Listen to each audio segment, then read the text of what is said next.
O ar do engenho Santa Cruz pesa como um sudário úmido. É um cheiro denso, adocicado e doentio, uma mistura do melaço que escorre das moendas com o suor de 100 corpos negros que trabalham sob o sol impiedoso, um sol que parece ter um prazer sádico em castigar esta terra. Eu o sinto nos meus pulmões a cada manhã, quando abro as janelas do meu quarto na Casa Grande. É o perfume da minha prisão.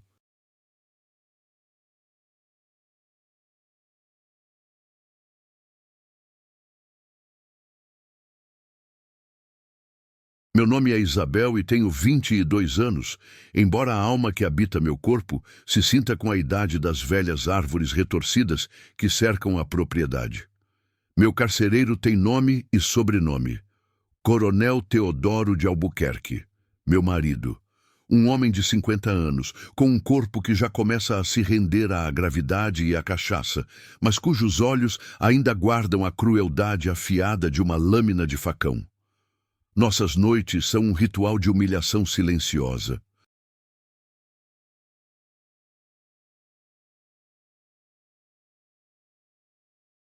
Ele me toma com a mesma brutalidade mecânica com que inspeciona o gado no pasto.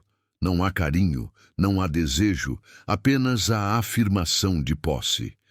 Seu cheiro de tabaco e aguardente impregna os lençóis de linho, e eu me concentro na textura áspera do tecido contra minha pele para não pensar no peso dele sobre mim, no seu grunhido satisfeito que soa como o de um porco no chiqueiro.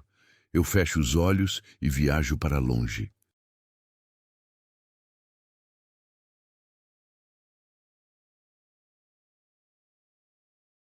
Viajo para a minha infância no Rio de Janeiro, para o cheiro de maresia e os risos na varanda da casa de meu pai. Uma vida que me foi roubada em troca de um dote que salvaria a honra da família. Honra, que palavra vazia quando se vive sem ela todos os dias. A rotina aqui é um veneno lento. Manhãs supervisionando as mucamas, Lina e Benedita, garantindo que o chão de madeira nobre brilhe, que a prata esteja polida a ponto de refletir meu rosto vazio.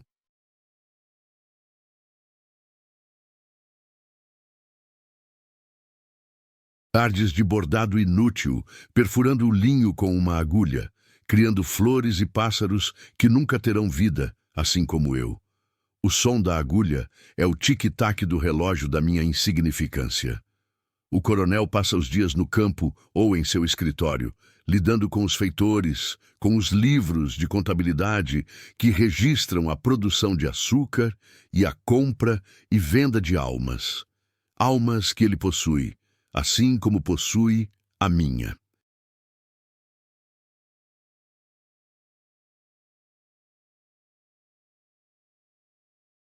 Lina é a que mais se aproxima de uma confidente, mas a distância entre senhora e escrava é um abismo que nenhuma palavra pode cruzar. Ela arruma meus cabelos em silêncio, suas mãos ágeis e cuidadosas. Às vezes, nossos olhos se encontram no espelho. Vejo neles um cansaço profundo, uma resignação que espelha a minha, mas a dor dela tem raízes mais antigas e sangrentas. A minha é a dor do tédio, da falta de amor. A dela é a dor do chicote, da corrente, da humanidade negada. Quem sou eu para reclamar? E ainda assim reclamo. Em silêncio grito por dentro. Essa fome começou como um sussurro, uma curiosidade, uma necessidade de sentir algo, qualquer coisa, que não fosse o nojo ou a apatia. Comecei a observar os homens que trabalhavam na propriedade, não com os olhos da sinhá, mas com os olhos de uma mulher faminta. Seus corpos, definidos pelo trabalho exaustivo, brilhavam sob o sol. Músculos tensos, veias saltadas, a força bruta da vida pulsando neles. Eram como animais selvagens, indomados em sua essência, apesar das correntes que os prendiam. E essa força me atraía, me chamava. Era o oposto da fraqueza flácida e da crueldade calculada do meu marido. Meu foco se estreitou em um deles, Kael, o homem que cuidava dos cavalos no estábulo. Ele era alto, mais do que a maioria, com ombros largos e uma postura que não se curvava, mesmo sob o peso do seu fardo. Ele raramente falava, mas seus olhos, escuros e profundos, pareciam guardar tempestades.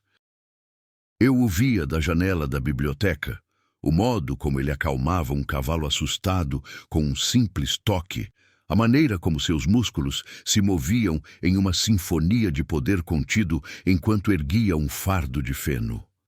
E a fome dentro de mim começou a ter um nome. Criei um pretexto. Meu cavalo Ventania precisava de uma ferradura nova, uma mentira. Eu mesma inspecionara os cascos dele na manhã anterior.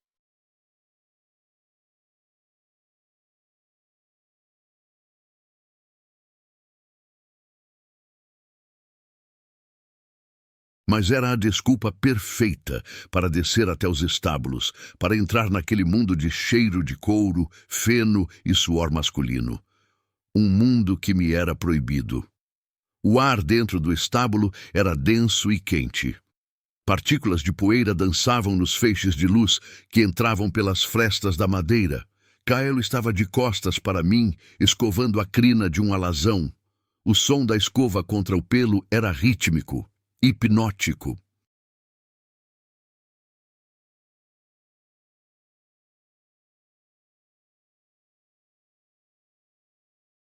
Ele usava apenas uma calça de algodão grosseiro, surrada, e seu torso nu estava coberto por uma fina camada de suor que fazia sua pele escura brilhar como ébano polido. Fiquei parada na entrada, o coração martelando contra minhas costelas, um som que parecia alto demais para o silêncio do lugar. Meu cavalo. Minha voz saiu trêmula, quase um sussurro. Acho que precisa de uma ferradura nova. Ele se virou lentamente.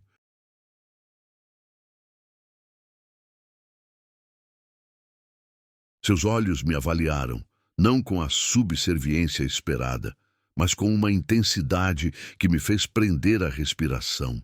Havia inteligência ali, e talvez um traço de desprezo. Ele não disse nada. Apenas caminhou até o baia de Ventania, o corpo se movendo com uma graça felina. Ele se agachou, ergueu a pata do cavalo com uma facilidade impressionante. Seus dedos longos e fortes percorreram o casco.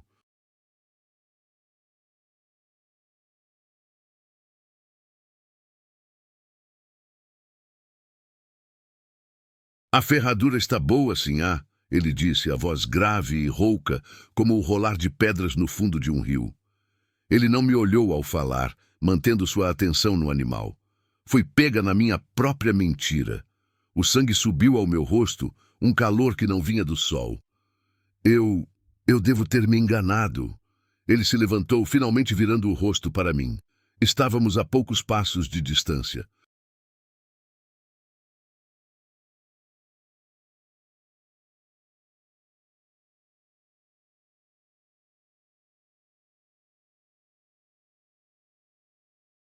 Pude ver as cicatrizes finas em suas costas, marcas de chicote que contavam uma história de dor que eu mal podia imaginar. O cheiro dele me atingiu, não o cheiro azedo do trabalho incessante, mas algo mais profundo, um odor de terra, de força, de homem. Meu corpo reagiu antes que minha mente pudesse processar.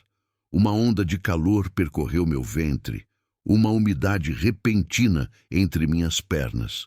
Era uma sensação tão avassaladora, tão viva, que quase me fez cambalear. Ele viu. Eu sei que ele viu a mudança em mim. Um brilho fugaz passou por seus olhos, algo que não consegui decifrar. Talvez curiosidade, talvez repulsa.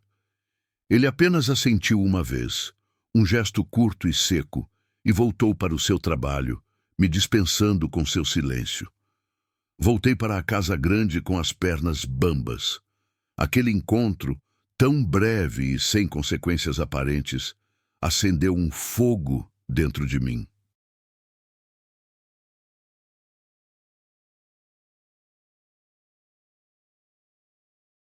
Naquela noite, quando Teodoro me procurou, pela primeira vez em anos, eu não viajei para o Rio de Janeiro. Eu fechei os olhos e imaginei Kael. Imaginei suas mãos fortes em mim, sua pele escura contra a minha, seu silêncio potente preenchendo o vazio do meu quarto. A fome se tornou um monstro voraz, insaciável. Eu precisava de mais. Eu precisava sentir aquilo de verdade. Os dias seguintes foram uma tortura.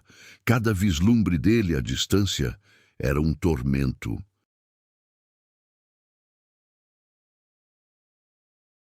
Eu o via carregando baldes de água, a água escorrendo por seus braços, e sentia sede.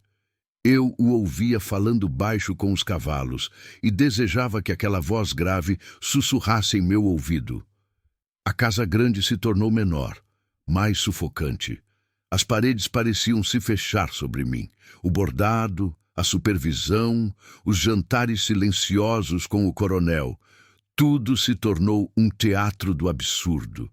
Minha vida real estava acontecendo por dentro, em um turbilhão de fantasias proibidas que me deixavam ofegante e febril. Eu sabia o risco. Sabia que um passo em falso significaria a minha ruína e a morte dele.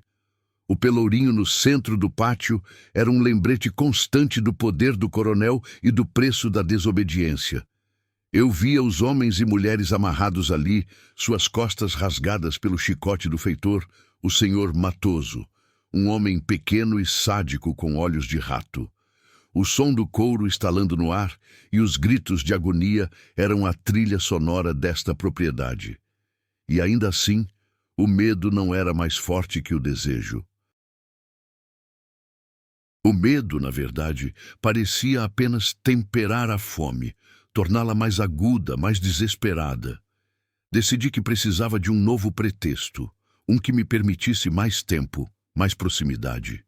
Lembrei-me de uma velha cela de meu pai, guardada no depósito. Estava com o couro ressecado, precisando de tratamento. Era a desculpa perfeita. Levei a cela para os estábulos em uma tarde em que eu sabia que o coronel estaria longe, inspecionando uma plantação na divisa da propriedade.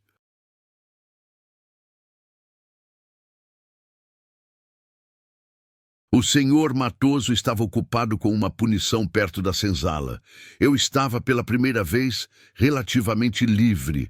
Kael estava lá, como eu sabia que estaria. Ele me olhou quando entrei, arrastando a cela pesada. Havia uma interrogação em seu olhar. Esta cela, o ofeguei, colocando-a sobre um cavalete. Precisa de óleo, está ressecada. Ele se aproximou.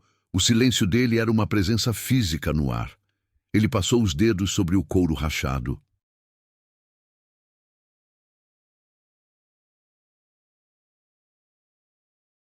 Seus dedos eram calejados, mas o toque era surpreendentemente gentil. Ele pegou um pote de sebo e um pano limpo.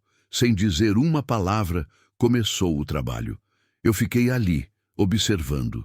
O movimento de suas mãos era metódico, sensual. Ele aplicava o sebo em círculos lentos e firmes, e o couro escurecia, ganhando vida sob seu toque. Eu me imaginei no lugar daquela cela, sentindo suas mãos em minha pele, me trazendo de volta à vida. A tensão no ar era quase palpável.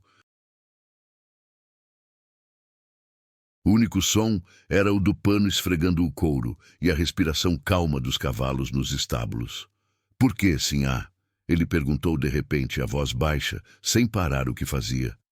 A pergunta me pegou de surpresa. "Por que o quê? Por que está aqui?" Ele ergueu os olhos e me encarou. A máscara de indiferença havia caído. Havia uma acusação ali, um desafio. Ele sabia. Ele sabia que não era pela cela. Meu coração disparou.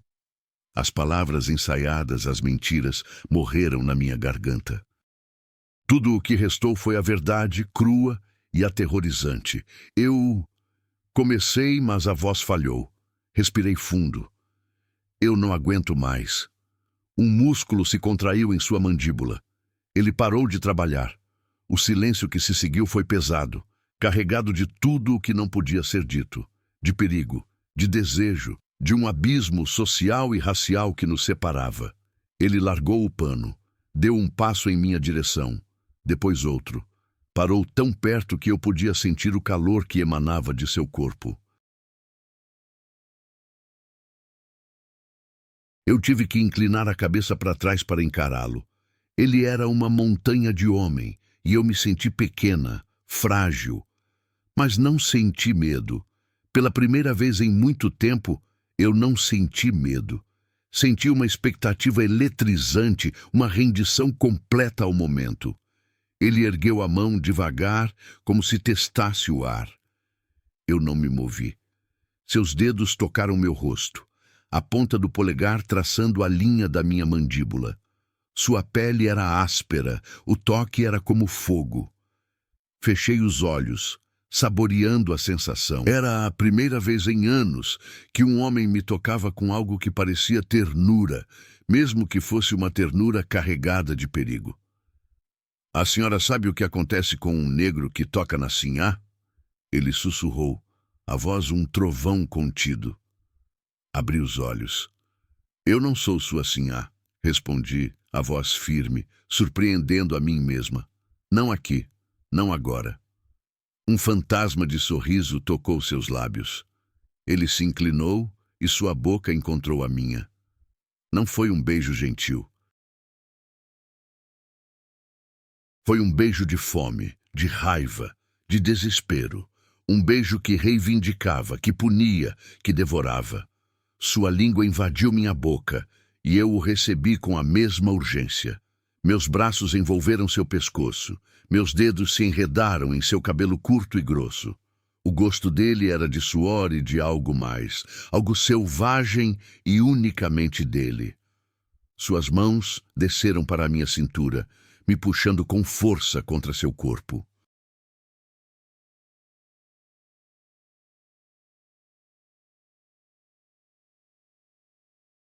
Eu podia sentir a dureza de sua ereção contra o meu ventre, através das camadas de tecido do meu vestido. Um gemido escapou dos meus lábios, um som de pura entrega. Ele me ergueu como se eu não pesasse nada e me prensou contra a parede de madeira do estábulo.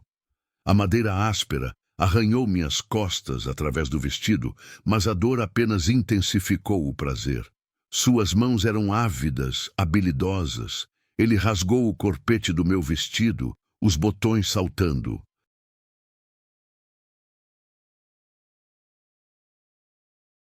O som do tecido se rasgando foi a música da minha libertação.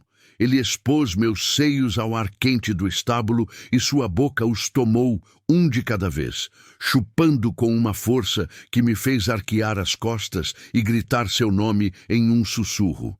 Era mais do que prazer. Era uma aniquilação. Tudo o que eu era, assim a Isabel, a esposa do coronel, estava sendo desfeito, desconstruído por aquele homem, naquele lugar proibido.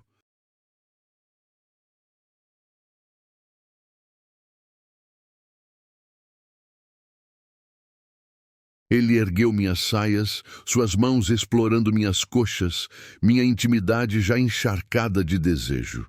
Não havia delicadeza, apenas necessidade. Ele me virou, me apoiando contra um fardo de feno e se posicionou atrás de mim. Eu estava ofegante, entregue, uma confusão de medo e êxtase. Quando ele me penetrou, um grito agudo ficou preso na minha garganta. A dor inicial foi rapidamente substituída por uma onda de prazer tão intensa que meu mundo se desfez em fragmentos de luz e sombra. Seus movimentos eram poderosos, primitivos. Cada estocada era uma afirmação, um ato de rebelião. Ele não estava apenas possuindo meu corpo, ele estava tomando de volta um pouco do que lhe fora roubado. E eu, em minha submissão, encontrei uma forma de poder que nunca conhecera. O poder de escolher, o poder de sentir. O ritmo se tornou frenético, o som de nossos corpos se chocando, ecoando pelo estábulo, se misturando à respiração dos cavalos.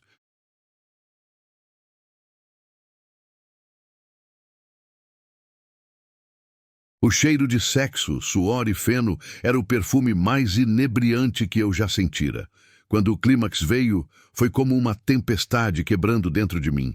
Meu corpo se convulsionou e eu gritei, um som abafado contra o feno. Segundos depois, senti o calor de sua liberação dentro de mim e ele desabou sobre minhas costas, o corpo tremendo, a respiração ofegante em meu pescoço. Ficamos assim por um tempo que não sei medir.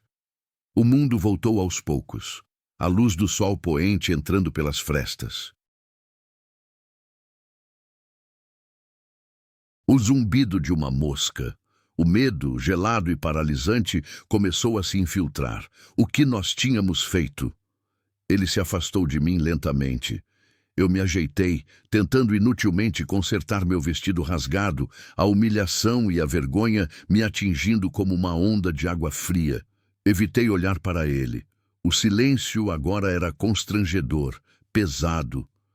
Sinhá deve ir, ele disse, a voz novamente desprovida de emoção. A formalidade era uma bofetada. Eu assenti, sem conseguir falar. Corri para fora do estábulo, sem olhar para trás, meu corpo dolorido, minha alma em chamas. Voltei para a casa grande, para o meu quarto, para a minha vida de mentiras. Mas algo havia mudado para sempre. A fome fora saciada, mas em seu lugar nasceu outra, ainda mais perigosa, a fome por mais. Naquela noite, deitada na minha cama fria e vazia, o cheiro dele ainda em minha pele, o gosto dele em minha boca, eu senti o peso da minha gaiola dourada como nunca antes.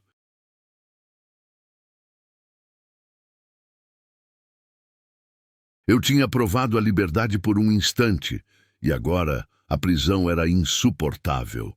Eu era uma mulher dividida, vivendo uma vida dupla, a senhora do engenho durante o dia e uma criatura de desejo e segredos à noite.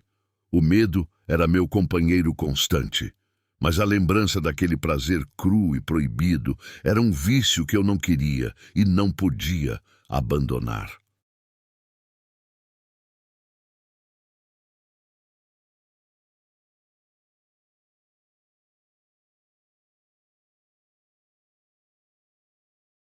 Eu me sentia presa em minha própria vida, dominada por forças que pareciam maiores que eu, uma marionete nas mãos de um marido cruel e de um desejo avassalador.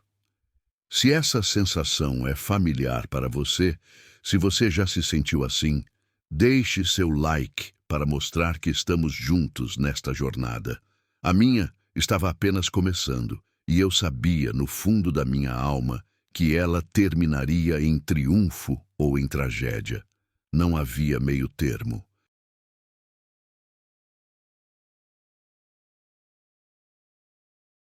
Os dias que se seguiram foram um delírio febril, uma dança perigosa na beira de um precipício. A lembrança do estábulo não era uma memória, mas uma presença física que vivia em mim. Eu sentia o cheiro de feno e suor nos lençóis de linho, o gosto dele na água que eu bebia, a textura áspera de suas mãos na minha pele mesmo quando estava sozinha. A fome, uma vez desperta, se recusava a ser silenciada.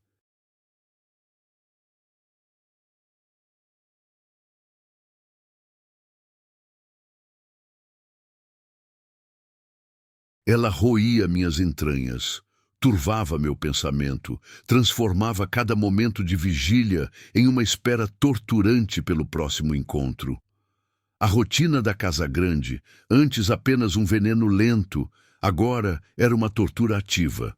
O tilintar da prata, o ranger do assoalho polido, a voz monótona do coronel durante o jantar, tudo soava como o tic-tac de uma bomba prestes a explodir. Eu me tornei uma atriz, a melhor atriz que este engenho já vira.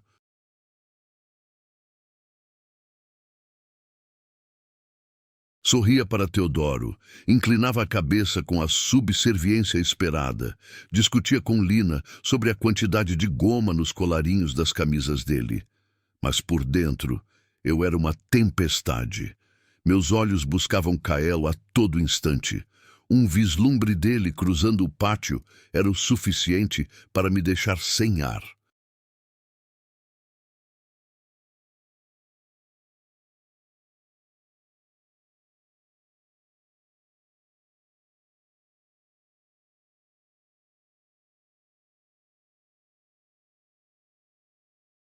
Nossos olhares se cruzavam às vezes por um segundo, e nesse segundo, um universo de coisas não ditas passava entre nós. Perigo, desejo, um reconhecimento mútuo da loucura que estávamos cometendo. Nossos encontros se tornaram mais frequentes, mais desesperados. O estábulo era perigoso demais, um cenário que guardava o eco do nosso primeiro pecado. Encontramos outros lugares.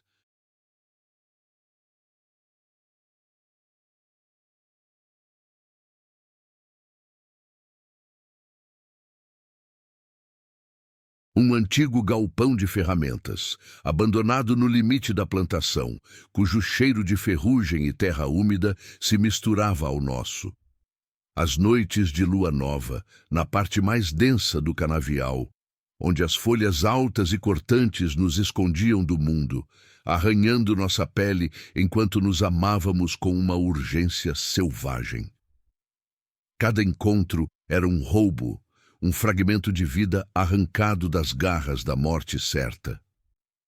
Nesses momentos roubados, comecei a ver o homem para além do corpo que saciava minha fome. Vi a inteligência em seus olhos, uma centelha que o chicote não conseguira apagar. Ele falava pouco, mas quando falava, suas palavras eram pesadas, cheias de um conhecimento amargo do mundo. Ele me contou em fragmentos sobre sua vida antes de Santa Cruz, sobre uma aldeia em África, sobre a travessia no navio negreiro, um inferno flutuante que ele descreveu não com lágrimas, mas com uma raiva fria e contida que me assustava e me fascinava.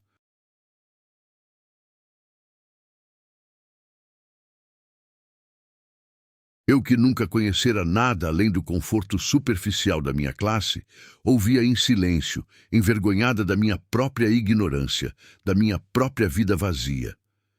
Você brinca com fogo, Sinhá, ele me disse uma noite, enquanto estávamos deitados sobre um monte de sacos velhos no galpão. A luz da lua entrava por uma fresta no telhado, desenhando uma faixa prateada em sua pele.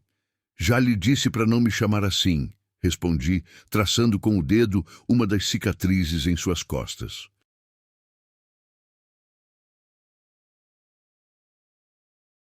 A pele ali era dura, enrugada, um mapa de dor. É o que a senhora é, ele insistiu, a voz sem inflexão. E eu sou o que sou.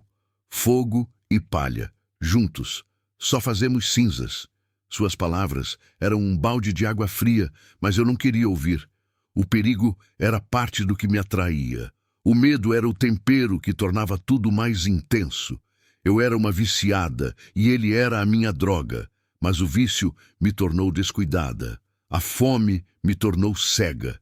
Eu queria mais, mais sensação, mais risco, mais vida. E foi essa ganância que me levou a Amaro. Amaro era mais jovem que Kael, talvez não tivesse nem 20 anos. Trabalhava na moenda e seu corpo era mais esguio, menos imponente, mas possuía a energia inquieta da juventude. Seus olhos eram grandes e expressivos, e ele sorria. Um sorriso largo e branco que era uma anomalia naquele lugar de sofrimento. Eu o notei porque ele era diferente. Havia uma luz nele, uma ingenuidade que o mundo ainda não conseguira esmagar completamente.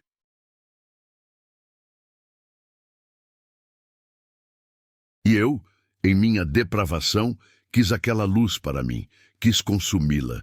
Começou com olhares trocados, sorrisos que eu lhe dava da varanda. Ele, a princípio, ficava confuso, assustado, mas a atenção da Sinhá era algo poderoso. Logo, o medo deu lugar a uma vaidade juvenil. A conquista foi fácil, vergonhosamente fácil.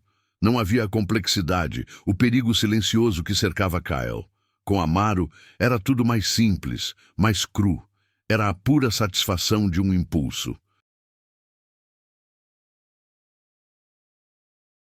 Nossos encontros eram rápidos, ofegantes, em cantos escuros, movidos por uma luxúria sem nome e sem futuro. Eu o usava. Usava seu corpo jovem, sua admiração ingênua, para preencher um vazio que se tornava cada vez maior. Eu me sentia poderosa, no controle. Que tola eu era! Lina sabia. Ela nunca disse uma palavra, mas eu via em seus olhos. A maneira como ela arrumava meu cabelo, mais apertado do que o necessário. O jeito como ela depositava meu vestido na cama, quase com desprezo. Seu silêncio era uma acusação constante. Uma vez, enquanto eu me preparava para um desses encontros furtivos, usando o pretexto de um passeio ao entardecer, ela segurou meu braço. Seu toque foi surpreendentemente forte. "O diabo anda solto no terreiro, sinhá", ela sussurrou, os olhos fixos nos meus. "E ele gosta de dançar com moça bonita. Mas quando a música acaba, a conta sempre chega." Eu puxei meu braço, irritada. "Não sei do que está falando, Benedita."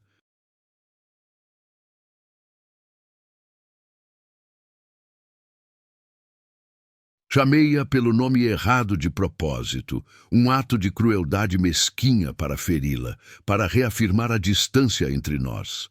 Ela recuou como se eu a tivesse esbofeteado. A dor em seu rosto me deu uma pontada de culpa, mas eu a ignorei. Eu estava cega, surda, guiada apenas pela minha fome insaciável. A conta, como Lina previra, chegou. E chegou de uma forma mais brutal do que eu jamais poderia ter imaginado.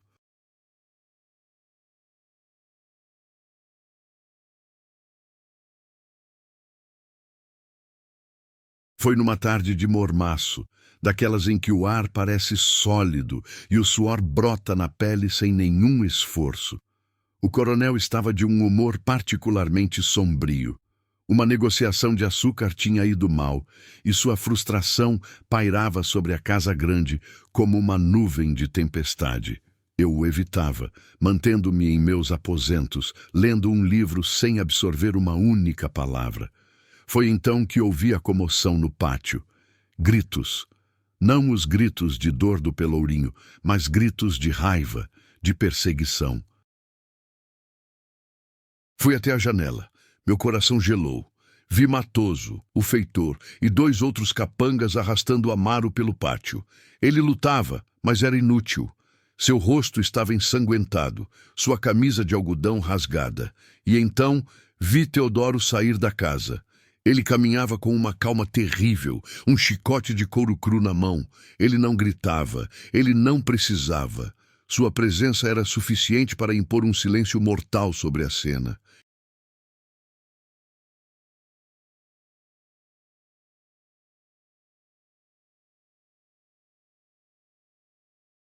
Todos os escravos que trabalhavam por perto pararam, os rostos transformados em máscaras de medo. "Isabel!" A voz de Teodoro cortou o ar como uma faca. "Desça! Agora!" O comando não era um convite. Era uma ordem que não admitia recusa. Minhas pernas pareciam feitas de chumbo. Lina apareceu ao meu lado, o rosto pálido. "Não vá, sinhá. Pelo amor de Deus, não vá." Mas eu não tinha escolha. Desci as escadas, cada degrau um passo em direção ao inferno. Quando cheguei ao pátio, o sol me cegou por um instante. O cheiro de poeira e medo era sufocante. Teodoro me agarrou pelo braço, seus dedos se cravando na minha carne. Ele me arrastou para a frente, para perto do Pelourinho, onde Matoso já amarrava os pulsos de Amaro no poste de madeira. "É importante que a senhora da casa entenda como se mantém a ordem", Teodoro disse, a voz baixa, apenas para mim. Seu hálito cheirava a cachaça e a maldade. "A propriedade precisa ser cuidada."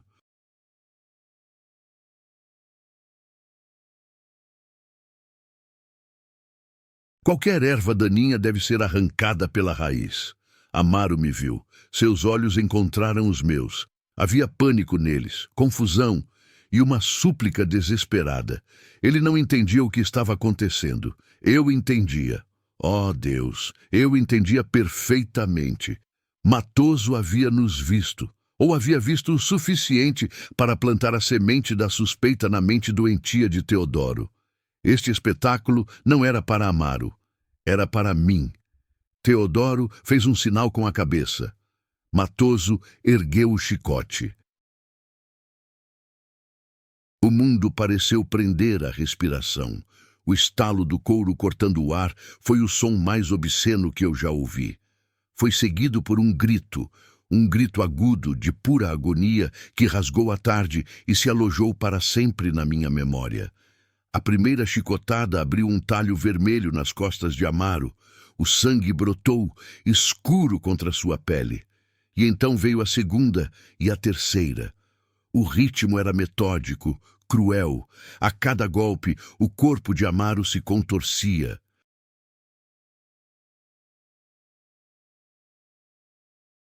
Seus gritos se transformaram em gemidos, depois em um choro baixo e animal. Eu tentei desviar o olhar, mas Teodoro segurou meu rosto, forçando-me a encarar.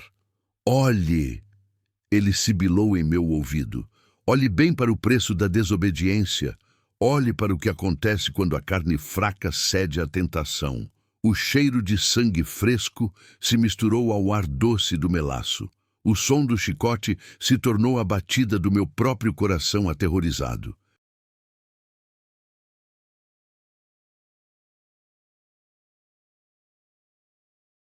Eu via a pele se abrindo, os músculos sendo expostos, um corpo jovem e vibrante sendo transformado em um pedaço de carne retalhada. E a cada golpe eu sentia um eco fantasma em meu próprio corpo. A lembrança do prazer que eu havia buscado naquele mesmo corpo agora era uma náusea que subia pela minha garganta. O êxtase que senti em seus braços se transformou em agonia. Cada gemido de prazer que eu dei em segredo agora era ecoado por seus gritos de dor em público.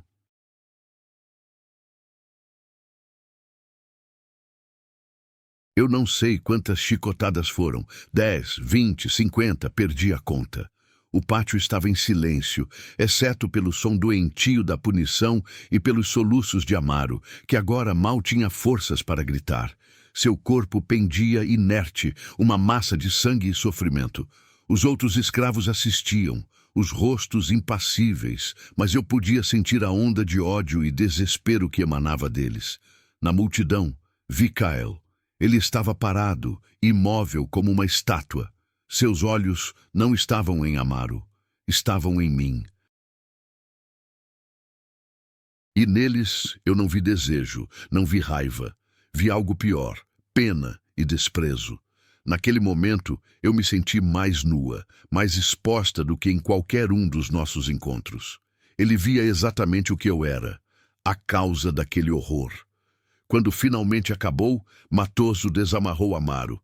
Ele caiu no chão como um saco de grãos, inconsciente. 2 homens o arrastaram para longe, deixando um rastro de sangue na poeira. Teodoro finalmente me soltou. Eu cambaleei para trás, as pernas falhando. Ele me olhou, um sorriso fino e cruel nos lábios. A lição terminou, minha querida. Ele disse alto o suficiente para que todos ouvissem. Espero que tenha sido instrutiva. Eu não respondi. Virei-me e corri. Corri para a casa grande, para o meu quarto, para a segurança ilusória das minhas paredes. Caí de joelhos ao lado da bacia de porcelana e vomitei. Vomitei a comida, a bile, o nojo que sentia de mim mesma.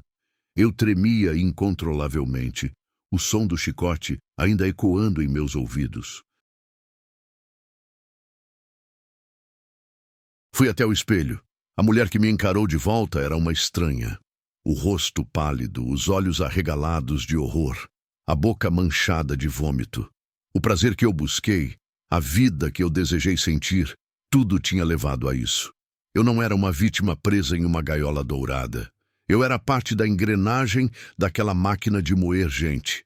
Minha fome não era um ato de rebelião. Era apenas mais uma forma de consumo, tão predatória quanto a do meu marido. Eu usei Kyle. Eu usei Amaro.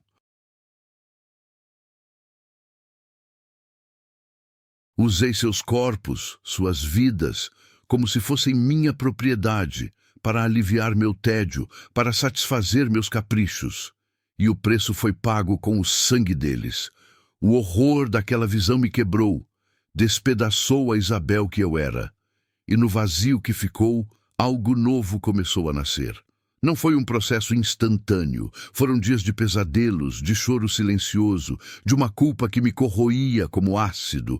Eu via o rosto de Amaro em todos os lugares.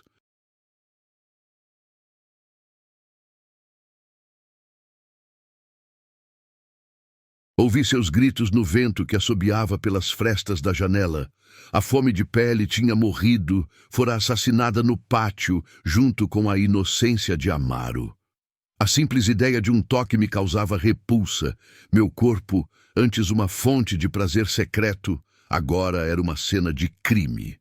E no lugar daquela fome, outra começou a crescer. Uma fome fria, silenciosa, alimentada não pelo desejo, mas pela raiva.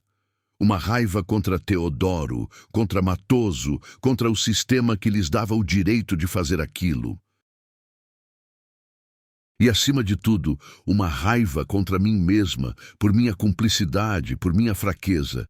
Eu percebi a verdade terrível da minha condição. Minha prisão não era apenas o casamento com Teodoro.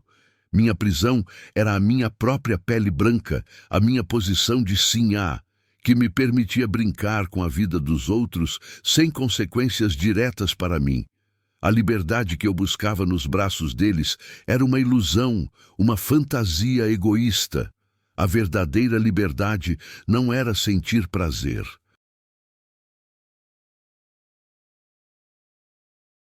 A verdadeira liberdade era não ter que assistir impotente enquanto um ser humano é destruído na sua frente. Naquela noite, de pé junto à janela, olhando para a senzala escura e silenciosa, uma decisão se formou dentro de mim. Não era uma decisão passional, mas uma convicção fria como o aço. A culpa não era suficiente. O arrependimento não era suficiente. Eu precisava de redenção. E a redenção não viria com rezas ou lágrimas, viria com ação.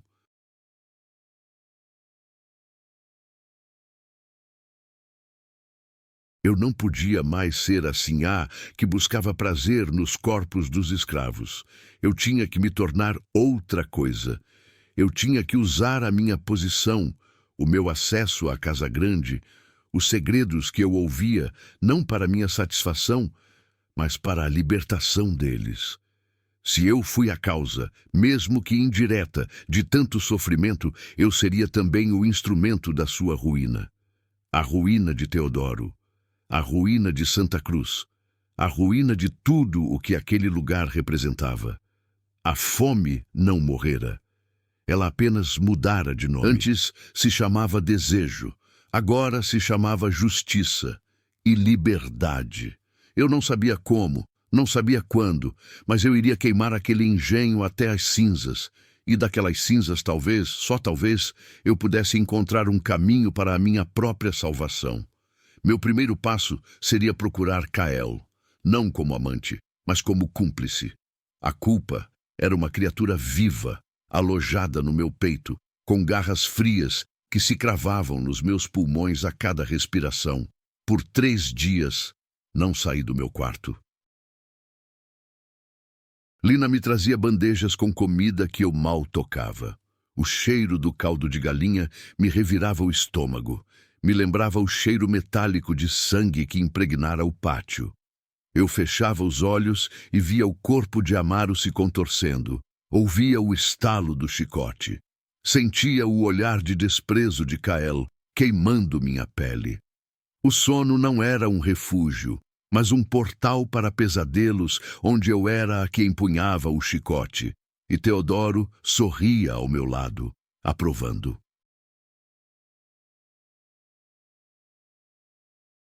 No 4º dia, eu soube que não podia mais me esconder. A paralisia era uma forma de covardia, uma continuação da minha cumplicidade. A raiva, aquela semente fria que brotara em meio ao horror, precisava de terra para crescer. E a terra era a ação. Levantei-me, o corpo rígido, a alma pesada. Vesti o mais simples dos meus vestidos, um de algodão cru, sem rendas ou fitas. Prendi o cabelo num coque severo.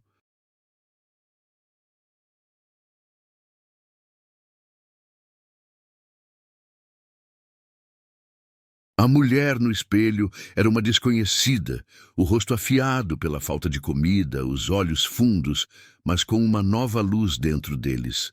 Uma luz gélida, a luz de um propósito. Desci as escadas e atravessei a casa, ignorando os olhares curiosos das mucamas. Fui direto para os estábulos. O cheiro de feno e couro, antes um afrodisíaco proibido, agora cheirava a pecado e a vergonha. Kyle estava lá, exatamente como na primeira vez. Escovava um cavalo, os músculos das costas se movendo sob a pele escura. O ritmo era o mesmo, lento e metódico, mas o ar entre nós era diferente. Estava carregado, não de desejo, mas de sangue e de morte. Ele me ouviu chegar, mas não se virou. Continuou seu trabalho, cada movimento uma recusa deliberada da minha presença. Kael, minha voz saiu rouca, um som de desuso. Ele parou. Lentamente, como um predador que avalia uma ameaça, ele se virou. Seus olhos eram pedras, duros, frios, impenetráveis. Não havia neles o fantasma do amante, apenas o espectro do acusador. "O que a Sinhá quer?" ele perguntou. A formalidade era uma muralha de gelo entre nós. Eu engoli em seco, o orgulho se desfazendo em pó. Amaro. Como ele está? Um esgar de desprezo torceu seus lábios. Vivo, se é que se pode chamar aquilo de vida. O feitor mandou uma das velhas passar sebo com sal nas feridas, para não apodrecer a carne. A carne ainda tem valor para o coronel. Cada palavra era um golpe. Senti as lágrimas queimando meus olhos, mas as forcei para dentro. Chorar era um luxo que eu não merecia. "Eu quero ajudar", ele riu. Um som seco, sem alegria. Ajudar? A senhora já ajudou o suficiente. Sua ajuda quase o mandou para a cova. "Eu sei", sussurrei, a voz quebrando. "Eu sei que a culpa é minha. Eu fui uma tola, uma criança egoísta brincando com a vida de vocês. Eu não vim pedir perdão, pois sei que não há. Eu vim oferecer uma coisa diferente." Ele cruzou os braços sobre o peito imenso. A postura era um desafio. E o que a Sinhá teria para oferecer a um negro? Respirei fundo, reunindo a coragem que me restava. Uma saída para todos vocês. Ele me encarou por um longo momento. O silêncio se esticou, tenso como uma corda de viola. Eu podia ouvir a respiração dos cavalos, o zumbido das moscas. Ele estava me lendo, perscrutando o fundo da minha alma, procurando a mentira, a armadilha. "A senhora delira", ele disse por fim, virando-se de costas para mim. O sol forte cozinhou seu juízo. "Volte para a sua casa, para os seus bordados. É mais seguro para todos." A dispensa foi final. Eu sabia que palavras não seriam suficientes. Eu precisava de atos. Voltei para a casa grande, a recusa dele ecoando em minha mente. Ele tinha razão. Por que ele confiaria em mim? Eu era o inimigo. Para ganhar sua confiança, eu teria que trair a minha própria gente, o meu próprio mundo, de uma forma que não deixasse dúvidas. Naquela noite, esperei.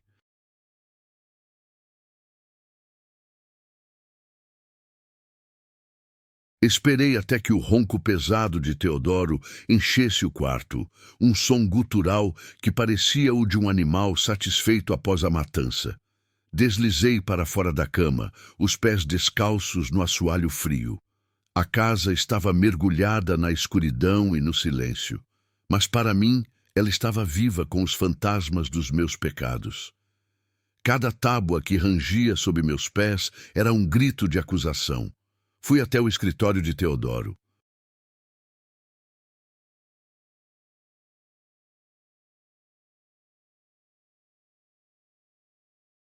A chave ficava escondida num compartimento secreto dentro de um livro grosso de contabilidade, um lugar que eu ouvira usar centenas de vezes. Minhas mãos tremiam tanto que quase não consegui girá-la na fechadura. O escritório cheirava a ele, tabaco, couro e poder. Fui direto ao armário de mogno, onde ele guardava as garrafas de conhaque e, atrás delas, um pequeno cofre de metal.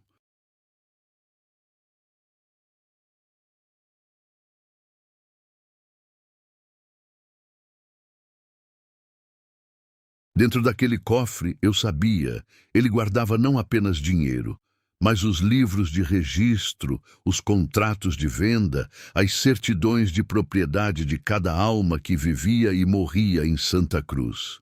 E, mais importante para mim naquele momento, guardava também o láudano e outros remédios fortes, reservados apenas para a família.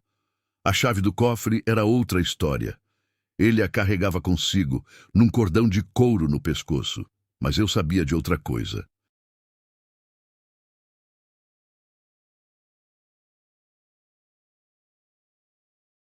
Sabia que ele guardava uma cópia no fundo de uma gaveta de seu gabinete, embrulhada num pedaço de veludo. Uma precaução contra perdas. Era um risco imenso. Se ele acordasse, se notasse algo fora do lugar, seria o meu fim. Meu coração martelava contra as costelas. Encontrei a chave, o metal frio contra minha pele febril.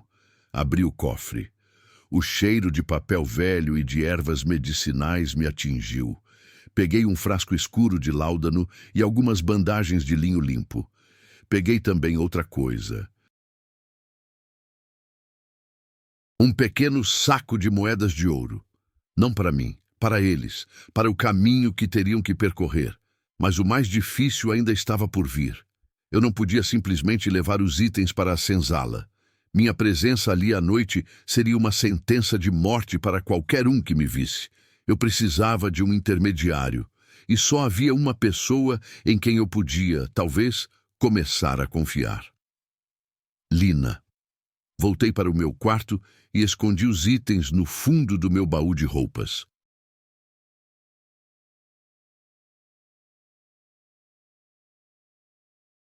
Na manhã seguinte, quando Lina veio me ajudar a vestir, a tensão entre nós era quase insuportável. Seu silêncio era pesado, julgador. Esperei até que ela terminasse de abotoar meu vestido. Então, segurei sua mão. Ela tentou se afastar, surpresa, mas eu a segurei com firmeza. Lina, eu preciso da sua ajuda, disse eu a voz baixa e urgente. E preciso que você me escute sem dizer uma palavra até que eu termine. Seus olhos escuros e cansados me examinaram, cheios de desconfiança. Mas ela não se afastou. Eu contei a ela. Não tudo, não sobre Kael, não sobre a minha vergonha, mas sobre Amaro, sobre o remédio que eu roubara, sobre a minha necessidade de fazê-lo chegar até ele sem que ninguém soubesse. Ela ouviu, o rosto impassível. Quando terminei, ela puxou a mão da minha. Assim, sabe o que acontece se o feitor nos pega com isso? Ela sussurrou, o medo afiando sua voz. Não é só o chicote, é o tronco. É a marca de ferro. Eu sei, respondi. Mas o que acontece se não fizermos nada é pior.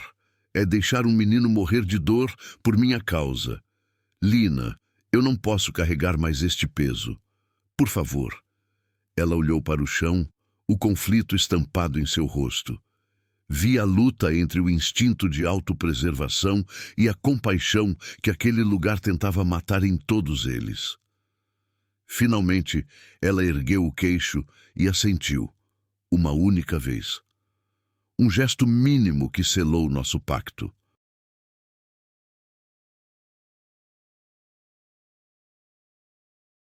Naquela noite, ela levou o pacote escondido sob as saias, quando foi levar os restos do jantar para a senzala. Eu fiquei na janela do meu quarto, observando sua silhueta desaparecer na escuridão, meu coração na garganta. Cada minuto de espera era uma eternidade. Eu imaginava Matoso aparecendo das sombras, o grito dela cortando a noite. Mas nada aconteceu. Ela voltou, o rosto pálido, mas calma. Apenas assentiu para mim da porta, e eu soube que a primeira parte da minha penitência fora cumprida. 2 dias depois procurei Kyle novamente. Desta vez, ele me olhou de forma diferente. A muralha de gelo ainda estava lá, mas havia uma pequena fresta nela. O Láudano ajudou, ele admitiu, a contragosto. Ele dormiu pela primeira vez em dias. Não é suficiente, eu disse. Um remédio não compra a liberdade dele, não compra a liberdade de ninguém.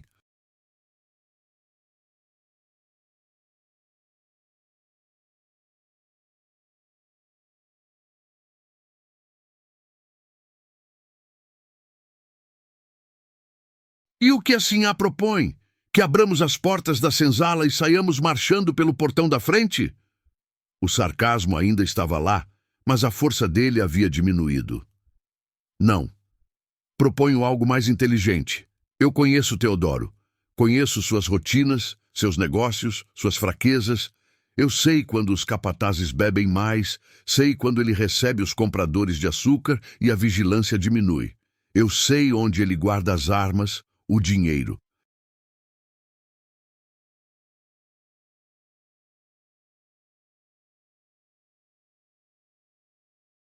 Sei dos mapas que ele tem no escritório, mapas que mostram as trilhas para o norte, para os quilombos. Enquanto eu falava, a fresta em sua muralha se alargou. Pela primeira vez, ele não me via como assim a tola, mas como um recurso, uma arma. Por que está fazendo isso? Ele perguntou, a voz genuinamente curiosa. Não é só pela culpa, há algo mais. Porque quando eu vi o que fizeram com Amaro, eu disse, a voz firme, eu percebi que esta casa grande é uma prisão para todos nós. A minha tem paredes douradas e a de vocês tem grades de ferro, mas a fechadura é a mesma e o carcereiro é o mesmo. Eu não quero mais ser prisioneira e a minha liberdade não vale nada se for construída sobre a escravidão de vocês. Ele me estudou por um longo tempo. Então ele deu um passo à frente. Amanhã à noite, depois da última ronda, no velho galpão de ferramentas. Foi assim que começou. Nossos encontros se tornaram o centro da minha existência. Eram encontros de guerra, não de amor. À luz de uma única vela, agachados no chão de terra batida do galpão, nós planejávamos. Eu trazia informações, pedaços de papel com anotações que eu fazia em segredo, escondidas nas minhas aulas de bordado. Ele trazia o conhecimento do terreno, das pessoas. Ele sabia quem era confiável, quem era forte, quem era rápido. Kyle se tornou meu mentor na arte da sobrevivência e da rebelião. Ele me ensinou a pensar como eles, a ver o mundo não do alto da varanda, mas do chão do canavial. Ele me contou sobre as estrelas que usavam para se guiar, sobre as plantas que serviam de alimento e de remédio, sobre os sinais secretos que trocavam entre si, um assobio de pássaro, um galho quebrado de uma certa maneira. E eu o ensinei a ler as fraquezas do homem branco, a arrogância, a ganância, a crença na própria superioridade que os tornava cegos. Lina se juntou a nós.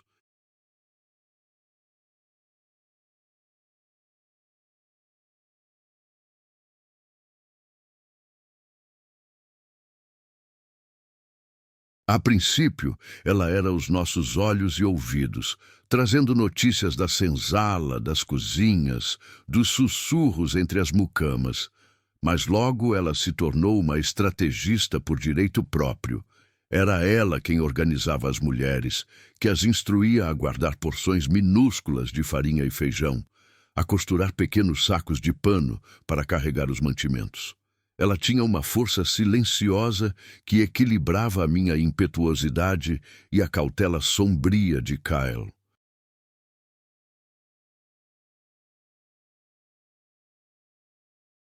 Nós três, a Sinhá, o Cavalariço e a Mucama, nos tornamos os arquitetos de uma revolução silenciosa.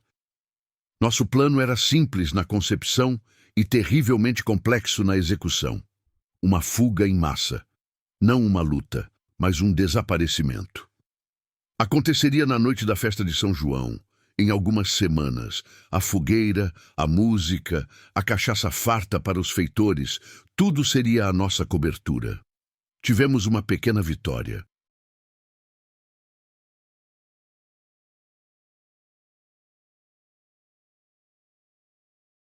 Usando uma chave que eu copiei em cera e mandei um ferreiro de confiança de Kyle reproduzir na cidade vizinha, conseguimos desviar uma pequena quantidade de carne seca e ferramentas do armazém principal.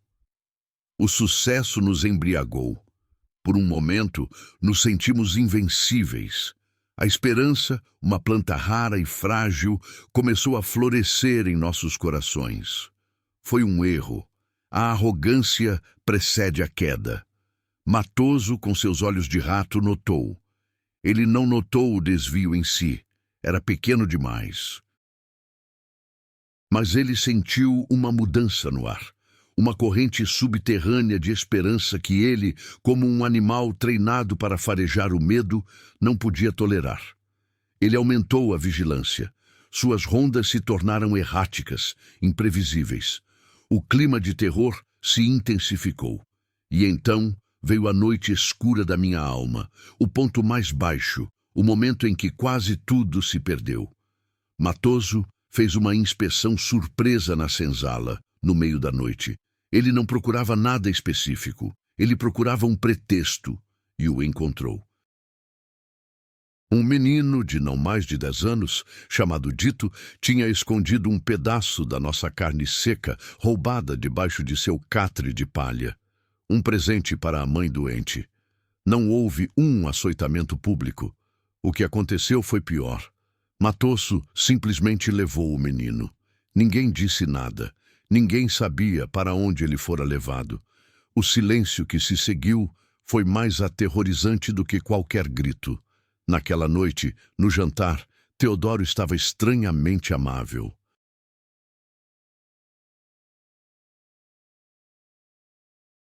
Ele encheu minha taça de vinho, falou sobre o clima, sobre o preço do açúcar, e então, no meio de uma frase, ele disse casualmente: "O senhor Matoso está treinando um novo ajudante.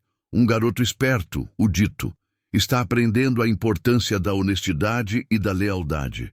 Uma lição valiosa, não acha, minha querida?" Ele me olhou por cima da taça, seus olhos cruéis brilhando à luz das velas. E eu soube que ele sabia. Talvez não soubesse dos detalhes, do plano, mas ele sentia a minha traição. O desaparecimento de Dito não era uma punição, era uma mensagem. Para mim, o chão se abriu sob meus pés. O vinho na minha boca tinha gosto de sangue. Corri para o meu quarto, a bile subindo pela garganta. O peso do que eu havia feito me esmagou. Eu não era uma libertadora, eu era um anjo da morte. Minha interferência, meu plano grandioso, só trouxera mais sofrimento. A vida daquele menino estava nas minhas mãos. Cada segundo de dor que ele estivesse sentindo era minha culpa.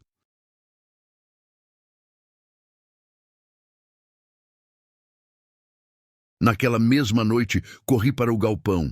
Encontrei Kael lá, a face uma máscara de granito. "Acabou", eu disse, as palavras saindo num soluço. "Ele sabe. Matoso pegou o Dito. Teodoro me ameaçou. Nós temos que parar. Eu condenei todos vocês.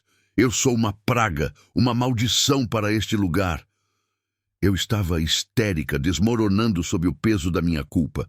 Kael me observou em silêncio até que a torrente de palavras cessasse. Então, ele se aproximou e fez algo que eu não esperava. Ele me agarrou pelos ombros com força e me sacudiu. "Pare!" Ele rosnou, a voz um trovão baixo. "Você acha que não sabíamos do risco? Acha que a liberdade vem sem um preço de sangue? O medo é a ferramenta dele. É a corrente que ele usa quando o ferro não é suficiente. Ele quer que você desista. Ele quer que você volte a ser a boneca de porcelana na prateleira. Se você recuar agora, Dito terá sofrido em vão. O sacrifício dele não terá significado nada.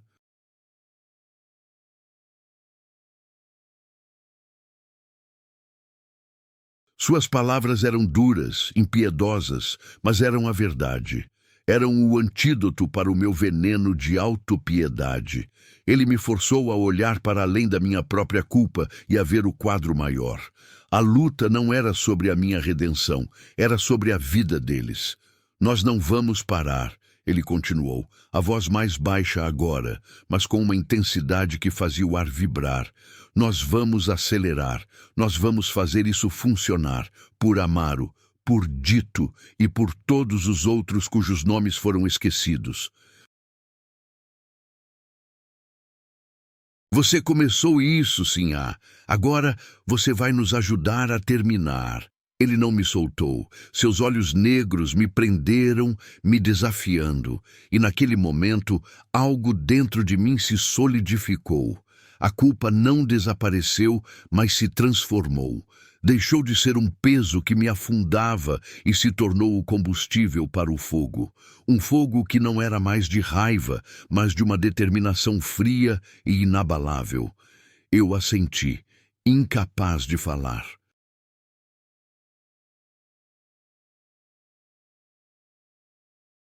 O pacto entre nós foi selado novamente, não com palavras, mas com o reconhecimento mútuo de que havíamos passado do ponto de retorno.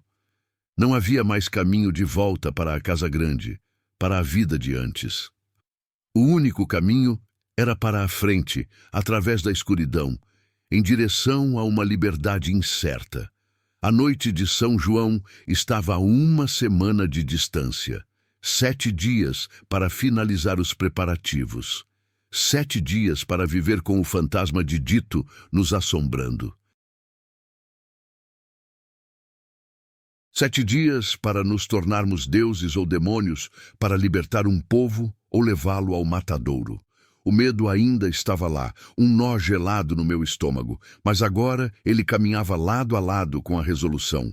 Na fogueira de São João, ou Santa Cruz queimaria até os alicerces, ou nós arderíamos nela. E pela primeira vez na minha vida, eu estava pronta para queimar. A semana que antecedeu a noite de São João foi a mais longa da minha vida. Cada hora se arrastava como um condenado a caminho da forca. O ar no engenho Santa Cruz estava pesado, denso, não apenas com o calor do verão que se aproximava, mas com uma eletricidade invisível, uma tensão que crepitava sob a superfície da rotina diária.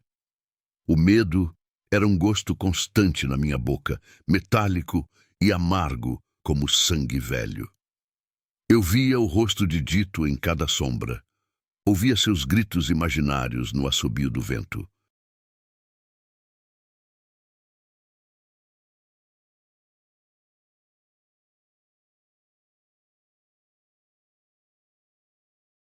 E via o sorriso de Teodoro, aquele sorriso fino e sabedor que ele me dirigia durante os jantares, um lembrete constante de que ele me observava, de que ele brincava comigo como um gato brinca com um rato antes do golpe final. A culpa e o medo teriam me paralisado, me afogado, se não fosse por Kael e Lina. Nossos encontros no galpão se tornaram mais curtos, mais perigosos, mais essenciais. Eram a minha âncora na tempestade da minha própria mente.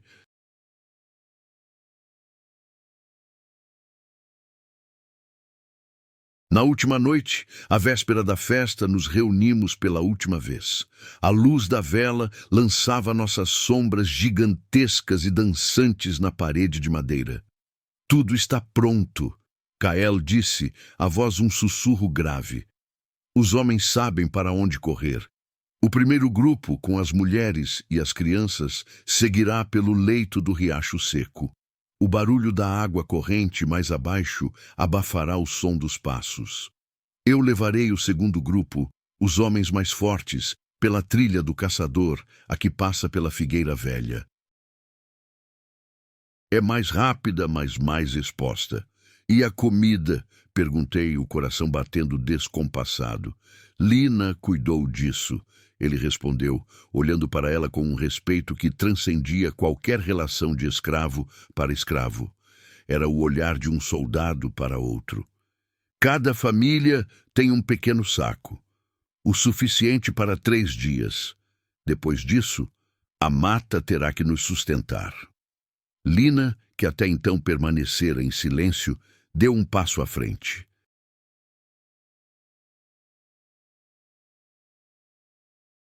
Seu rosto, geralmente uma máscara de cansaço resignado, estava tenso, mas firme.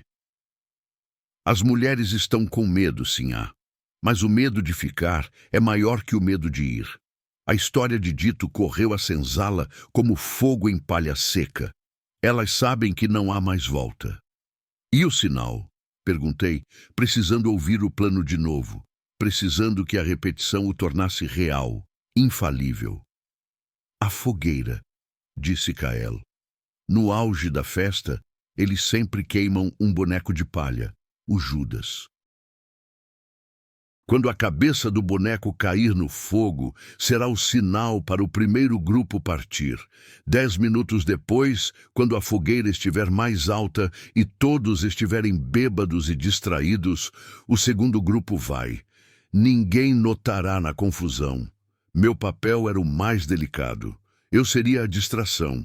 Eu teria que manter Teodoro e, principalmente Matoso, ocupados.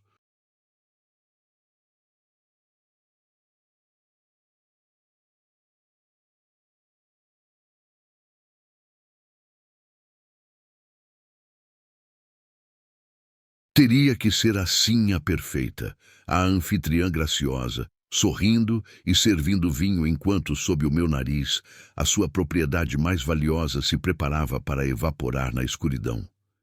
Tenham cuidado, sussurrei, uma súplica inútil. Por favor. Kael me encarou. Seus olhos na luz trêmula não continham mais desprezo nem desejo. Havia algo novo, algo que eu não ousava nomear. Uma camaradagem. A senhora também, Isabel. Foi a primeira vez que ele usou meu nome. O som dele em sua boca era estranho, íntimo, como se selasse nosso destino comum. Ele não era mais o escravo, eu não era mais a sinhá. Éramos apenas 2 pessoas em lados opostos de um abismo, tentando construir uma ponte na escuridão. A noite de São João chegou com um céu de anil e um sol impiedoso. A festa começou ao entardecer. Uma fogueira imensa foi acesa no centro do pátio, suas chamas alaranjadas lambendo o céu que escurecia, enviando uma chuva de fagulhas para as estrelas.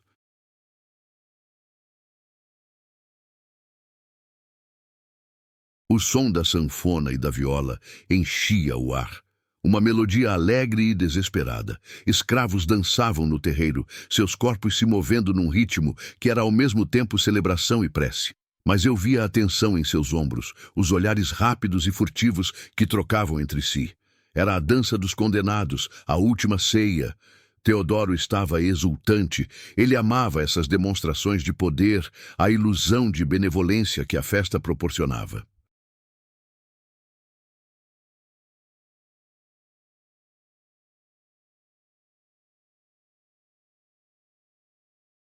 Ele bebia mais do que o habitual, o rosto vermelho e suado à luz do fogo. Ele me puxou pela cintura, forçando-me a dançar com ele. Seu corpo era pesado, seu hálito azedo de cachaça. Enquanto girávamos ao som da música, eu sorria, meu rosto uma máscara de gesso. Mas meus olhos varriam a multidão, procurando por Kael, por Lina, por Matoso. O feitor estava encostado perto do armazém, os braços cruzados, os olhos de rato percorrendo a multidão, desconfiados. Ele não bebia.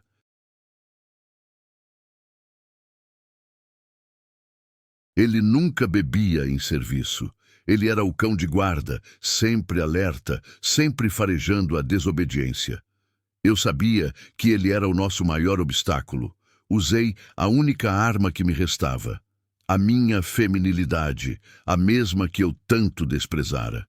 Desvencilhei-me de Teodoro e caminhei até Matoso, um copo de barro cheio da melhor cachaça na mão.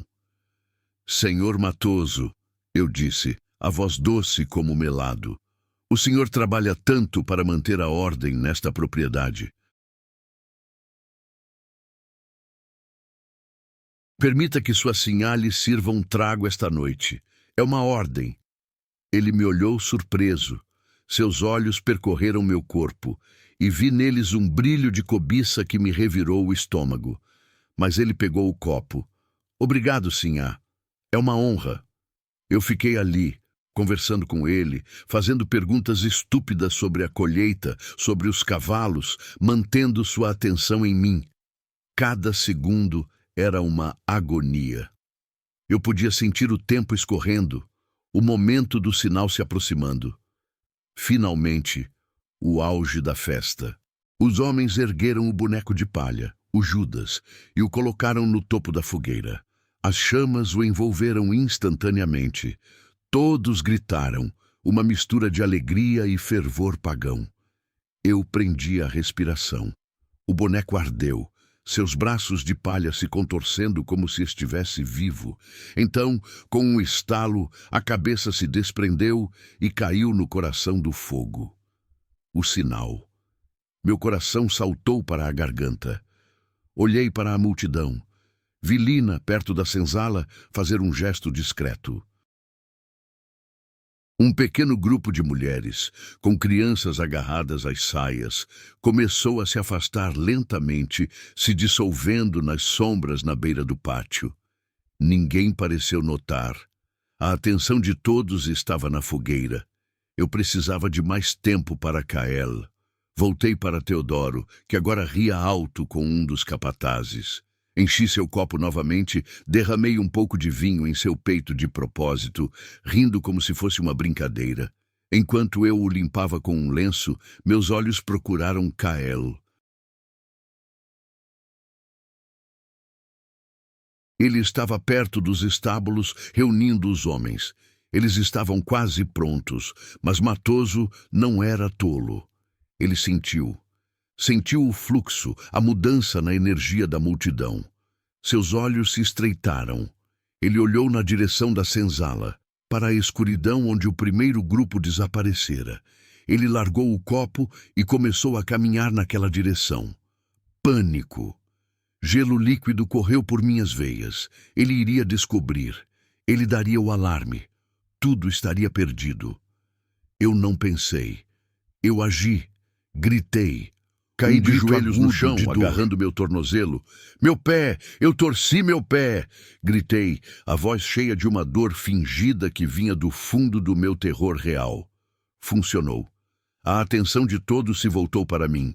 Teodoro, bêbado e irritado, veio em minha direção. Matoso parou, virando-se para ver o que acontecia. A comoção me deu os segundos preciosos de que precisávamos. Na confusão, vi Kael e seu grupo desaparecerem na escuridão atrás dos estábulos. Eles tinham conseguido. Eles estavam fora. Teodoro me levantou com brutalidade. Não seja ridícula, mulher. Levante-se. Mas era tarde demais. Um grito veio da escuridão. Um dos capatazes que fora urinar no canavial tinha tropeçado no último grupo de fugitivos. O alarme soou. Fuga! Eles estão fugindo! O caos explodiu. A música parou. A festa se transformou num campo de batalha.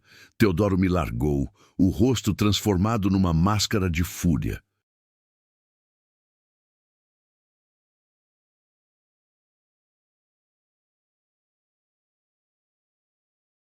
Matoso, pegue-os! Tragam eles de volta, vivos ou mortos! Capatazes corriam, pegando tochas e facões. O pátio se encheu de gritos, de ordens, do som de homens correndo para o canavial. Eu fiquei ali, no meio do pandemônio, o coração batendo como um tambor de guerra. Minha parte ainda não terminara. Corri para a Casa Grande. O plano original era apenas a fuga. Mas olhando para a fúria no rosto de Teodoro, eu sabia que ele os caçaria até o fim do mundo. Eu precisava criar uma distração maior. Eu precisava destruir o seu reino. Entrei no escritório, as mãos tremendo. Derramei o óleo das lamparinas sobre os livros de contabilidade, sobre os mapas, sobre as cortinas de veludo. Cada livro que eu encharcava era um grilhão que eu quebrava. Cada gota de óleo era uma lágrima de vingança. Peguei uma vela da mesa. Por um segundo, hesitei. Esta casa, por mais que fosse minha prisão, era a única que eu conhecia. Eu estava prestes a queimar meu passado, meu nome, tudo o que eu era. Então pensei em Amaro, ensanguentado no pelourinho. Pensei em Dito, desaparecido na escuridão. Pensei em Cael, correndo pela liberdade. A hesitação se transformou em fúria. Joguei a vela sobre os papéis. O fogo pegou instantaneamente com uma fome voraz. As chamas subiram pelas cortinas, devorando o veludo, lambendo as paredes de madeira. A casa grande, o coração de Santa Cruz, estava morrendo. Saí correndo, o calor e a fumaça em minhas costas. Do lado de fora, o pátio era um inferno. Alguns dos escravos que não conseguiram fugir a tempo estavam lutando contra os capatazes com ferramentas, com pedaços de pau, com as próprias mãos. Era um massacre. E então eu o vi. Cael. Ele não tinha fugido. Ele voltara. Ele não estava lutando contra os capatazes. Ele estava caçando, e sua presa era Matoso. O feitor estava acuado perto do pelourinho, o mesmo lugar de tanto sofrimento. Ele tinha um facão na mão, mas seus olhos de rato estavam arregalados de terror. Cael se aproximava dele, desarmado, as mãos nuas. Ele era a personificação da vingança. Você gostava do chicote, Matoso? Cael rosnou, a voz assustadoramente calma. Vamos ver como você se sai sem ele. Matoso gritou e atacou, mas Cael se moveu com a velocidade de uma pantera. Ele desviou do golpe, agarrou o braço do feitor e o torceu. Ouvi o som horrível de osso quebrando. O facão caiu no chão.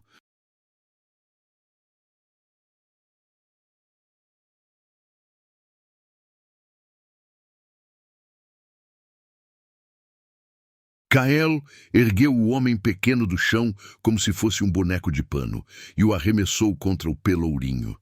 A cabeça de Matoso bateu na madeira com um baque surdo e doentio. Ele deslizou para o chão, inerte. Naquele momento, Teodoro me viu. Ele me viu saindo da casa em chamas, o rosto manchado de fuligem, os olhos selvagens, e ele entendeu. A compreensão em seu rosto foi substituída por uma fúria pura, assassina. Você! Ele berrou, a voz se sobrepondo ao barulho do fogo e da luta. Cadela, traidora! Ele começou a correr em minha direção, um facão que ele pegara de um capataz caído na mão. Eu estava paralisada. O fim havia chegado. Fechei os olhos, esperando o golpe, mas o golpe não veio. Ouvi um baque, um grunhido de dor. Abri os olhos. Lina estava lá, de pé sobre o corpo de Teodoro. Em suas mãos, ela segurava uma pesada panela de ferro, a mesma que usava para cozinhar o feijão. Ela o atingira na parte de trás da cabeça com toda a força que possuía. Teodoro estava caído no chão, inconsciente, um filete de sangue escorrendo de seu cabelo. Lina olhou para mim, o peito arfando. A conta sempre chega, Sinhá. Eu não lhe disse? Cael apareceu ao nosso lado. Temos que ir, agora! Ele me puxou, Lina nos seguiu. Corremos para a escuridão do canavial, deixando para trás o engenho em chamas, deixando para trás os corpos, deixando para trás nossas vidas antigas. As folhas de cana cortavam minha pele, os galhos arranhavam meu rosto. O som dos gritos e do fogo foi sendo substituído pelo som da nossa respiração ofegante e pelo farfalhar da mata. Corremos por horas, guiados por Cael, que parecia conhecer cada palmo daquela terra. Finalmente, quando o primeiro sinal do amanhecer tingiu o céu de cinza, ele parou. Estávamos em uma clareira, no alto de uma colina. De lá podíamos ver o vale. Santa Cruz era uma mancha de fumaça negra subindo para o céu. O coração do monstro havia parado de bater.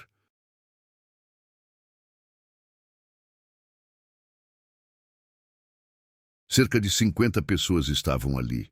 Homens, mulheres, crianças, cansados, assustados, mas vivos e livres.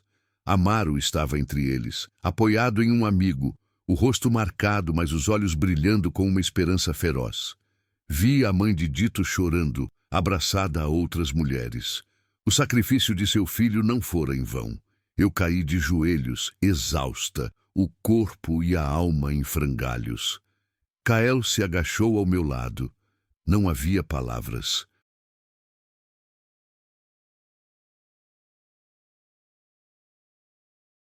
Apenas olhamos um para o outro, cúmplices no maior pecado e na maior vitória de nossas vidas.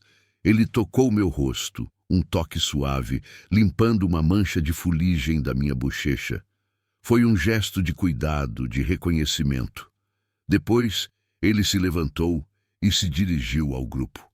O caminho é longo, ele disse, a voz ressoando na quietude da manhã. Para o norte, para o quilombo, haverá fome, haverá perigo, mas caminharemos juntos e seremos livres. Um murmúrio de concordância percorreu o grupo.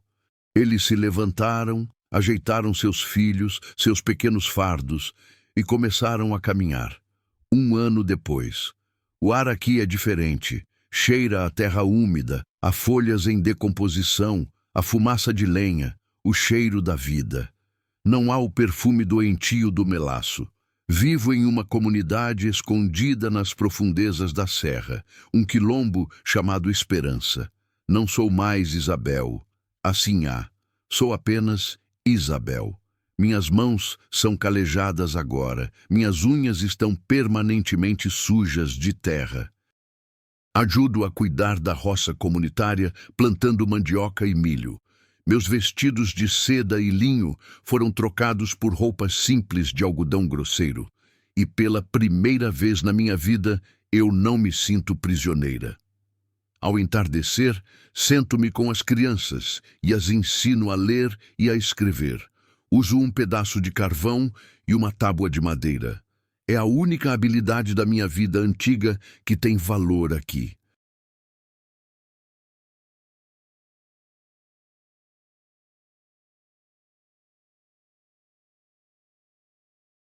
Ver o brilho da compreensão em seus olhos quando decifram a primeira palavra é uma alegria mais pura do que qualquer prazer que eu já busquei. É a minha penitência e a minha redenção. Kael é um dos líderes de esperança. Um líder silencioso, que fala mais com ações do que com palavras. Nós raramente conversamos sobre aquela noite. Não precisamos. É um laço de fogo e sangue que nos une para sempre. Não somos amantes, somos sobreviventes. Somos os arquitetos de um novo mundo. Por menor Lina se tornou uma curandeira, respeitada por seu conhecimento das ervas. Ela sorri mais agora, um sorriso genuíno que ilumina seu rosto cansado. Às vezes, à noite, eu olho para as estrelas e penso em Santa Cruz. Penso na mulher que eu era, uma criatura faminta e egoísta. A fome que me movia era por pele, por sensação, por um alívio momentâneo do meu próprio vazio. Mas o horror me forçou a ver. A fome se transformou.